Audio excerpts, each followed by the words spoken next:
Marcus Brown here again with another episode of ChessFrog OmniVersity. Today's poem is brought to you by young Mr. Langston Hughes. The Negro speaks of rivers. I've known rivers. I've known rivers ancient as the world and older than the flow of human blood in human veins. My soul has grown deep like the rivers.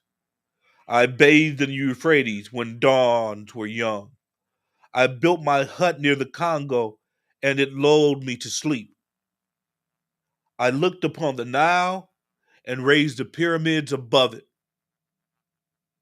I've heard the singing of the Mississippi when Abe Lincoln went down to New Orleans, and I've seen its muddy bosom turn all golden in the sunset. I've known rivers, ancient, dusky rivers. My soul has grown deep like the rivers. When we gonna get to the good part? Happy December 12th, good people. My name is Marcus Brown, coming to you live, courtesy of Out of the Mud Productions. You can hit us up at 248-820-5053 if you have any questions or comments. Today's topic, we're going to be talking about health, specifically black male health. I have some anecdotal information and some public service announcements to share with you guys. But first, in the news, DEI. No, I didn't say DEA. I said DEI. This is a term you're going to become very familiar with in the next regime. DEI stands for diversity, equality, and inclusion. Imagine if you had the power to remove words from law. Any legislation that includes the words diversity, equity, or inclusion is being slated for cancellation. What does that mean to me, the average Joe walking about the streets today? That pretty much means reversal of civil rights. That pretty much takes us back to the days of Jim Crow, when Bugs Bunny used to get away with, dressing up black and so forth. But DEI is something serious, and some of these people are taking it very serious. When you find out, and you didn't hear it here first, this is part of Project 2025. Be on the lookout for things involving DEI. Right now, the Board of Trustees at U of M have opted not to vote on whether or not to defund DEI programming or not. So we're going to hit a hot spot right here in Michigan at U of M, and this Board of Trustees trying to make a decision on how to proceed with the new regime's agenda. Also in the news, Palm Springs, that glorious wonderland where prices are nowhere near gentrification prices.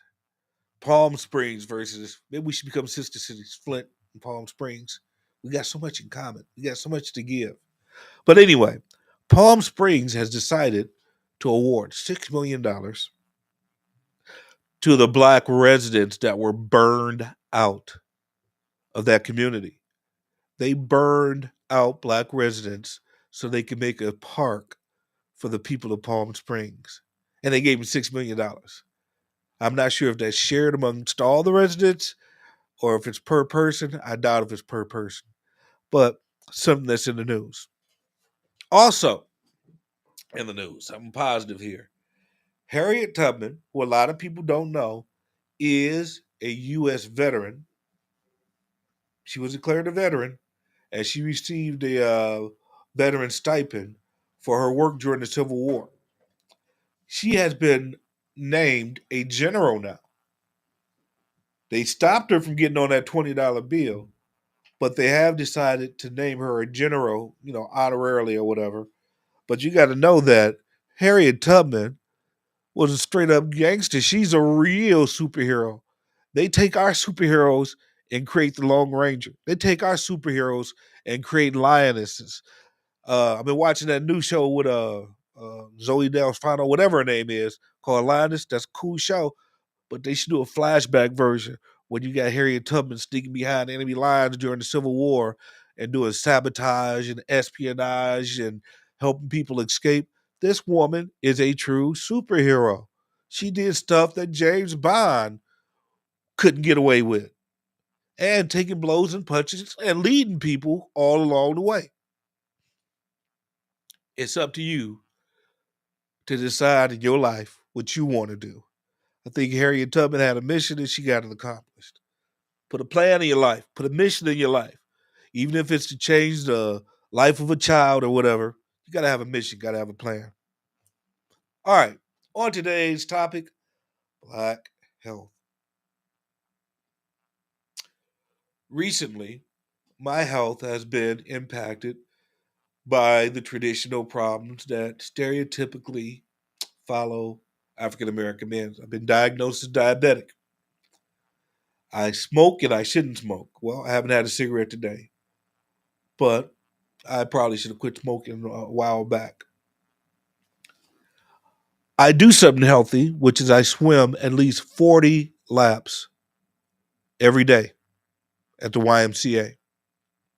I do this religiously whenever the YMCA is open or is available. I might miss a day or two here, but I swim 40 laps a day.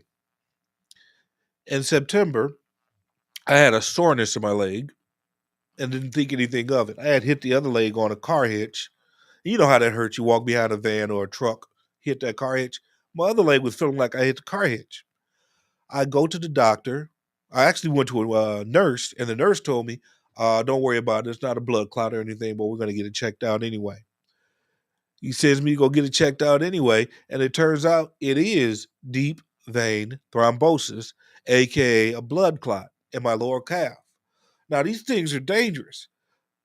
These things could break up, travel to your lungs, travel to your heart, or travel to your brain.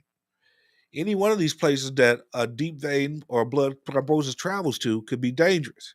They usually come from sedimentary people, or sedimentary people usually get them from not moving around enough. You got to stay in motion in order to make your body work. If you're sitting around all the time, make a reason to get up and walk back and forth, even if it's back and forth from the kitchen. Oh, I forgot my fork. Oh, I forgot my knife. Oh, I forgot this. Let me walk back. Let me take an extra trip. I don't need to carry all 20 grocery bags at one time. Let me take some trips and hit these stairs. We have to start working on ways of getting better at living. And I know there's been books written about this. Eat to live or live to eat. What's the name of check the name of what's the name of Elijah Muhammad's book? Eat to live. So we've already been told this. You got Dr. Sebi out there, and you got all these other gurus who are advising you good stuff on how to eat well and how to live. I don't want to jump on the bandwagon with that. But when I found out I had a blood clot in my leg, I'm like, whoa, this is serious. And I'm a fairly healthy person. I keep hearing about all these other healthy people around the age of 50, 57, 50, 60, whatever, that are dropping away. I'm like, whoa, that person was much healthier than me. That person wasn't carrying a whole 287 girth. So, black health. I've dropped weight, by the way. I went from 287 and I'm down to 269 now. I'm going to keep pushing. I think my ideal weight for a man in my frame might be about 230. I don't go by that other chart based on other people's. We appear to have a message coming in. Okay. Oh, flash of news. Out of the Mud has made Source Magazine 2025, the year Flint music will rise to the top.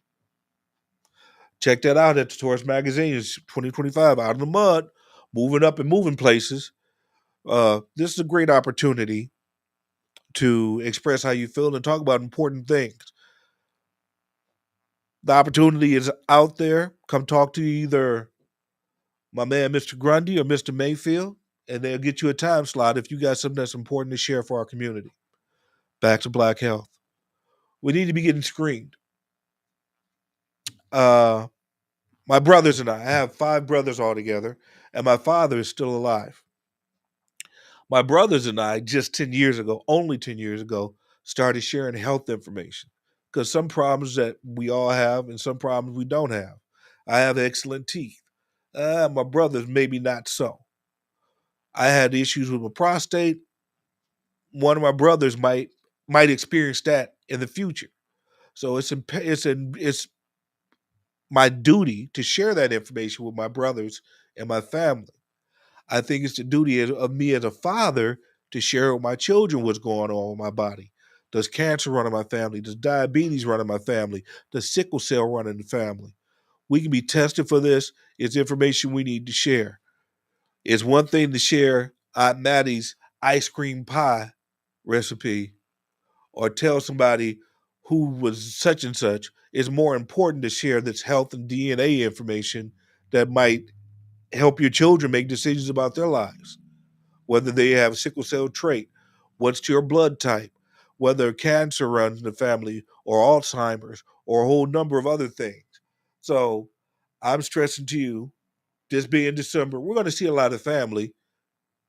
Have that smart person challenge the room when you're in there and talk about health issues. Yeah, it's good. It might bring things down a little bit, but family is supposed to share sorrow and share happiness. They're supposed to share when somebody might be going through cancer or whatever this, that, or the other thing is going on. And there's a way of sharing without putting your relative on blast. There's a way of bringing up this issue with the family without putting people on blast. And there might be things that you might only want to share with your sisters or your brothers only because of the nature of the health issue. But we as a family need to start scheduling our events, whether it be a family reunion, a funeral, whatever. We do our blessings, and then we come up with an agenda. And part of that agenda is who's graduating next, who has health issues, who's this, that, and the other thing, what's going on with the family. That's not just your own personal health, but that's your social health as a family. A lot of us come from interesting backgrounds because a lot of us recovered or have not recovered from slavery yet. Some of us are still suffering from post traumatic slave disorder. Some of us have a problem with looking straight into a camera. Some of us have a problem with not looking down at the ground out of habit of what they saw their uncles do when they're walking down the street or not to stare. There's a lot of stuff going on with us that needs to be dealt with at a psychological level and should be studied, but it's not a priority because it does not impact those who consider themselves mainstream.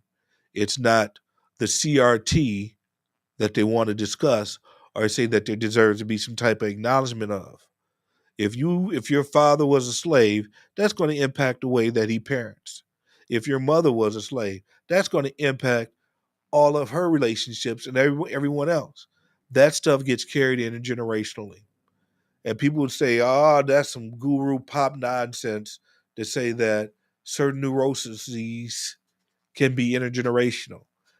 Well, living as an African American, I bear witness to a multitude of facets and way people overcome certain psychological and social problems that are inherent in our community.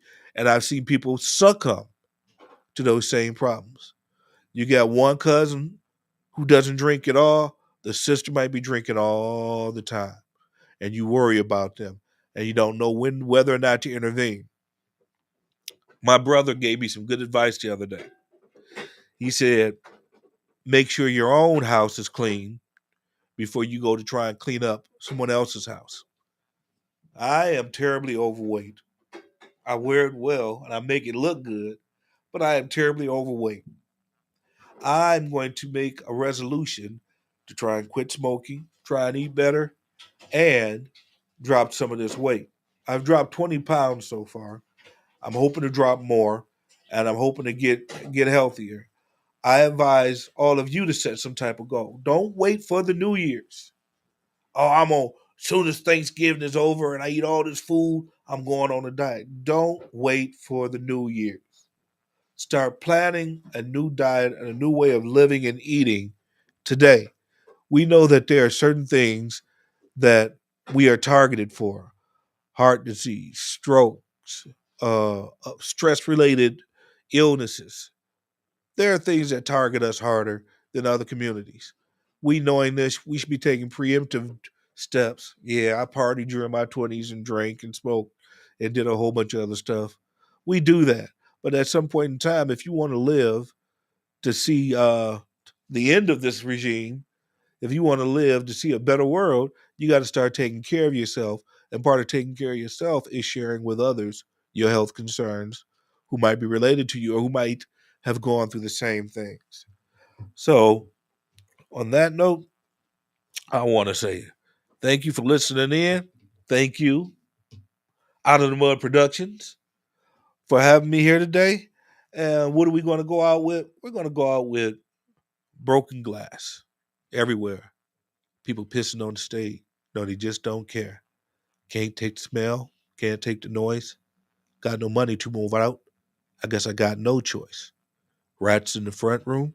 Roaches in the back. Junkies in the alley with a baseball bat. I tried to get away, but I couldn't get far because a man with a repo truck took my car. Don't push me because I'm close to the edge. I'm trying not to lose my head. Ha ha ha ha. On that note, see you same bat channel, same bat time next week. Marcus Brown, ChessFrog OmniVersity. Peace. I'm going to turn the name of this town back to Geek Town.